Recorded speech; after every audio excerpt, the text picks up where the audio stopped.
ఇక తర్వాత శబరిమల విషయానికొస్తే, శబరిమలలో ఈ మండలకాల పూజలు ఏ విధంగా జరుగుతాయి? ముఖ్యంగా గర్భాలయంలో పూజలు ఏ విధంగా జరుగుతాయి? ముఖ్యంగా స్వామివారికి దాదాపు సగం రోజు పాటు నెయ్యాభిషేకం చాలా అద్భుతంగా జరుగుతూనే ఉంటుంది. ఏంటి దాంట్లో ఉన్న విశిష్టత?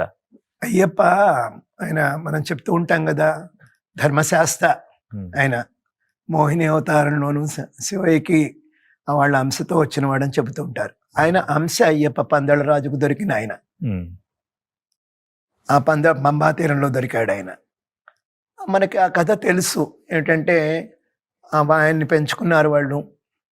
కొంచెం పెద్ద అయిన తర్వాత వాళ్ళకి సంతానం కలిగింది. ఆ మంత్రి ఏదో కుట్ర పన్ని మహారాణికి ఎక్కించి నీ కొడుక్కి పట్టాభిషేకం జరగదు, ఈ పిల్లాడే ఇదైపోతాడని చెప్పి అదేదో కుట్ర పన్నాడని చెబుతూ ఉంటారు.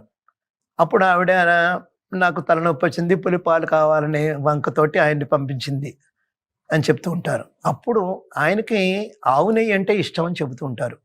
కొబ్బరి ఆవు నెయ్యి అయ్యప్పకి ఇష్టం అని ఇరుముడిలో ముందు ముడిలో నేతి టెంకాయ మనం తీసుకుని వెళుతూ ఉంటాం అడవికి. అదే కట్టించారు ఆయనకి.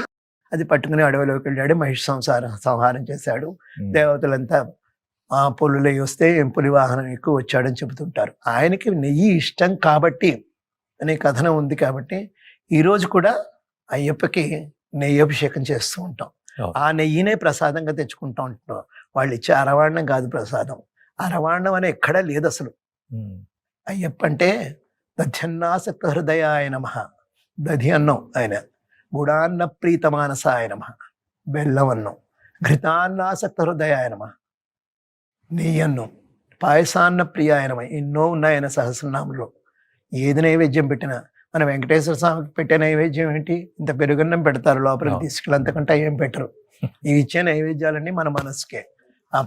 లడ్డూలు కొనుక్కున్న అరవాణం అని ఎందుకు పెట్టారంటే, రైస్ బాగా హాఫ్ బాయిల్ చేసి దానికి బరాబరిగా బెల్లం కలిపి బాగా నెయ్యి వేసి కొన్ని రోజులు అది స్టాక్గా ఉండడం కోసం అరవాణం అని చేశారు తప్ప అయ్యప్ప అరవాణ ప్రియుడు అని ఎక్కడ ఏ శాస్త్రంలోనూ లేదు. అంటే గత కాలంలో చాలా రోజులు పట్టేది కదా యాత్ర, అందుకని ఆ సందర్భం గత కాలంలో చాలా రోజులు పట్టేది యాత్ర, అది ఒప్పుకుంటాను నేను. అంటే ఆ అరవాణం చేసింది కారణం చెబుతున్నాను నేను, అంతే తప్ప అయ్యప్ప పూజ చేసిన వాడు అరవాణమే చెయ్యాలి, ఇదే తినాలి అని.